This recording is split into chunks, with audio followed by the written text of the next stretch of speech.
Hello बच्चों, कैसे हैं आप सब। I hope you all are fine.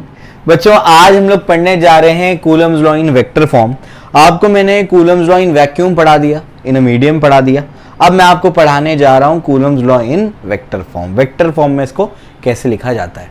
इसके बाद के जो लेक्चर्स होंगे उसमें हम लोग न्यूमेरिकल स्टार्ट कर देंगे और आप देखेंगे कि न्यूमेरिकल को बिल्कुल मैं जीरो लेवल से लेकर के एडवांस तक लेके जाऊंगा। ठीक है ना, क्लियर हो गया। तो आइए हमारा ये वाला पार्ट पढ़ लेते हैं, Coulomb's law in vector form. ये क्या कहता है इसको भी समझने की कोशिश करते हैं। ठीक है ना, ये कहता तो वही है जो बेसिकली कूलम्स लॉ बोलता है, लेकिन वेक्टर फॉर्म में कैसे इसको लिखा जाएगा मैं आपको वो लिखा रहा हूँ, वो समझा रहा हूँ। ठीक है, तो मान लीजिए कि आपके पास क्या है, दो चार्जेस हैं। एक चार्ज आपके पास क्या है, यहाँ पर Q1 है और एक क्या है, Q2 है। मान लेते हैं कि दोनों के दोनों क्या है, पॉजिटिव चार्जेस। मान लिया मैंने कि दोनों पॉजिटिव चार्जेस हैं। अब मैं एक पोजीशन वेक्टर लिखना चाहता हूँ 2 का 1 के हिसाब से। तो ये जो होगा इसका पोजीशन वेक्टर, इसको मैं बोलता हूँ R21 बार।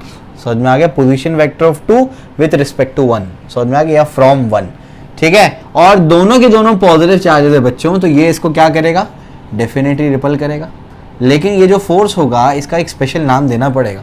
ठीक है, क्यों ऐसा, क्योंकि Q2 Q1 पे फोर्स लगा रहा है, Q1 Q2 पे फोर्स लगा रहा है, दोनों रिपल्सिव फोर्स है। तो ये कौन सा फोर्स है, ये Q1 ने जो Q2 पे लगाया वो फोर्स है। तो फोर्स ऑन 2 बाय 1। समझ आ रहा है क्या बोल रहा हूँ मैं, क्लियर है। तो याद रखिएगा, जब भी मैं अगर ऐसे लिख रहा हूँ, मान लीजिए फोर्स 1 2, तो ये वाला बताएगा ऑन और ये बताएगा आपको बाय। फोर्स ऑन और ये बाय, फोर्स ऑन 1 बाय 2।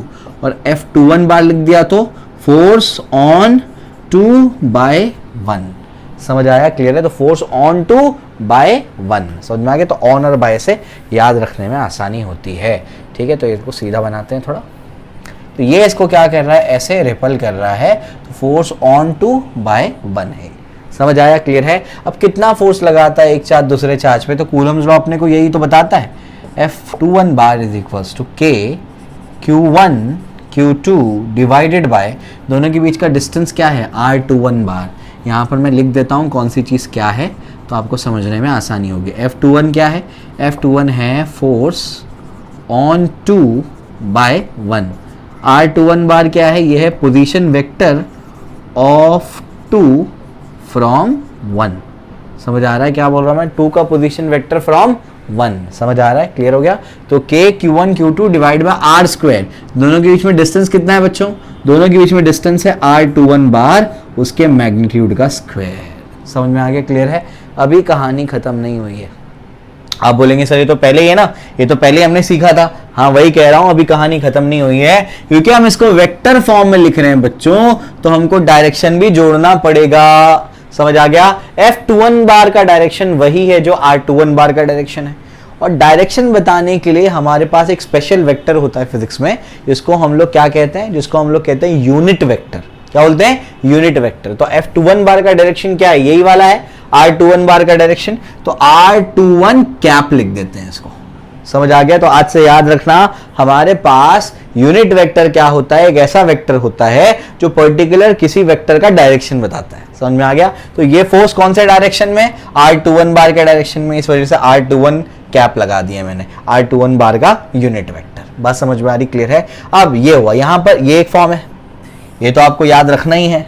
साथ ही साथ आपको एक और चीज याद रखनी है बच्चों, यूनिट वेक्टर का जो फॉर्मूला होता है ना, आपको पता होगा, नहीं पता तो लिख करके दे रहा हूं मैं। यूनिट वेक्टर का फॉर्मूला होता है vector divided by magnitude of vector.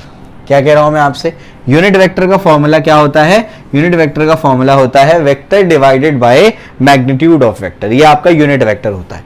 समझ में आ गया, क्लियर है। अब आपका यूनिट वेक्टर कौन सा है, R21 कैप है, नजर आ रहा है ना, हाँ बराबर नजर आ रहा है। अब आपका यूनिट वेक्टर कौन सा है, R21 कैप।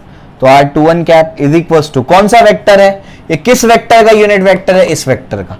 तो R21 bar divide by magnitude of R21 बार। कुछ समझ आया, क्लियर है।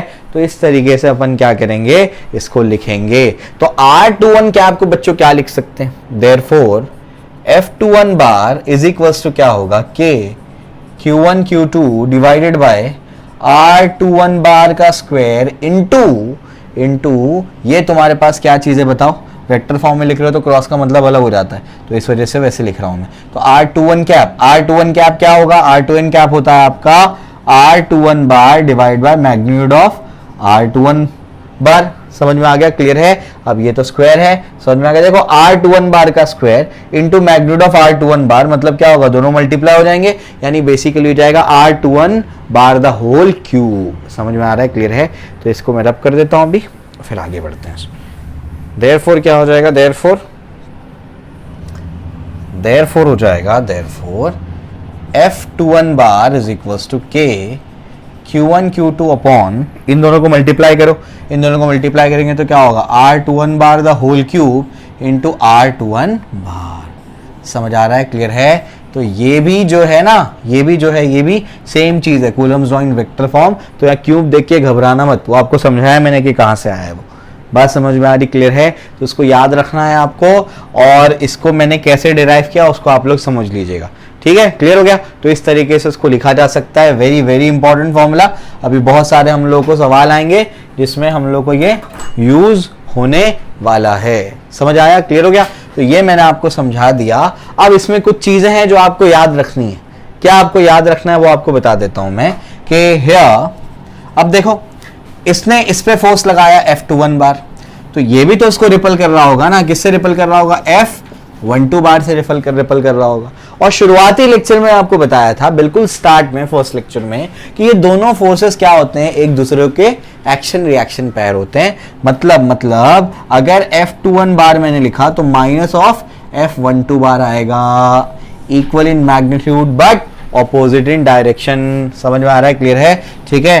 बिकॉज सिंस लिखो, since they are action reaction pair, क्योंकि वो क्या है, एक्शन रिएक्शन पेयर है। समझ में आ गया, क्लियर हो गया। चलो अब ये भी तुमको बता दिया मैंने। इसके बाद एक और इंपॉर्टेंट नोट तुमको लगाना है, ये पहली चीज हो गई। दूसरी चीज क्या, जब भी ध्यान से सुनो मैं क्या बोल रहा हूं अभी, जब भी इलेक्ट्रोस्टैटिक्स में कोई भी फॉर्मूला वेक्टर फॉर्म में तुम लिखोगे तो हमेशा Q1 और Q2 को विद साइन पुट करना है। वापस से बोल रहा हूं मैं, जब भी इलेक्ट्रोस्टैटिक्स में कोई भी फॉर्मूला वेक्टर फॉर्म में लिखोगे तो Q1 Q2 यानी चार्जेस को उसके साइन के साथ पुट करना है। प्लस चार्ज है तो प्लस साइन के साथ, माइनस चार्ज है तो माइनस साइन के साथ। समझ में आ गया। Put Q1 and Q2 with sign, देखो ये वेक्टर फॉर्म में ना, तो with sign in any formula of electrostatics, in any formula of electrostatics put Q1 Q2 with sign in any formula of electrostatics, ठीक है, in vector form या expressed in vector form। समझ आ रहा है क्या बोल रहा हूं मैं, क्लियर है। कोई भी इलेक्ट्रोस्टैटिक्स में फॉर्मूला वेक्टर फॉर्म में लिखा गया हो तो उस फॉर्मूले में आपको Q1 और Q2 को विद साइन पुट करना है। समझ आया, क्लियर है। तो ये आपका मैंने बता दिया क्या, कूलम्स लॉ इन वेक्टर को फॉर्म। आपको आई होप समझ में आ गया होगा। अब इसके बाद का लेक्चर मैं रिकॉर्ड करूंगा जिसमें आपको न्यूमेरिकल्स कराऊंगा मैं।